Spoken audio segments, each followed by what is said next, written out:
விளையிற மாவட்டத்தை மத்திய அரசுலாம் என்ன பண்ணு தெரியுமா?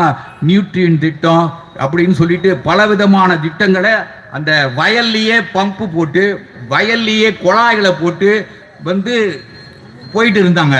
ஆனா எடப்பாடியார் என்ன பண்ணாருன்னா, ஜனங்கள்லாம் போய் விவசாயிகள்லாம் போய் சொன்னாங்க, ஏங்க நாங்க விவசாயம் பண்றோம், நாங்க பண்ற விவசாயத்திலிருந்து கிடைக்கிற அரிசியை தான் இன்னைக்கு தமிழ்நாடு பூராவும் மக்கள் உண்றாங்க.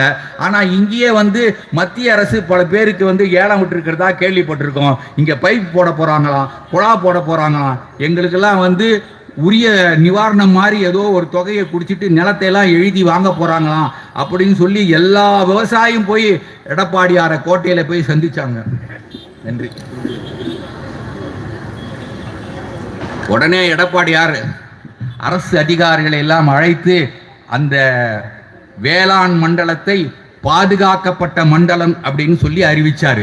இதை மத்திய அரசு நினைச்சா கூட அதுல எந்த விதமான காலே வைக்க முடியாது. ஏன் சுப்ரீம் கோர்ட் நினைச்சா கூட கால் வைக்க முடியாது. அப்படிங்கிற ஒரு சட்ட திருத்தத்தை தமிழ்நாடு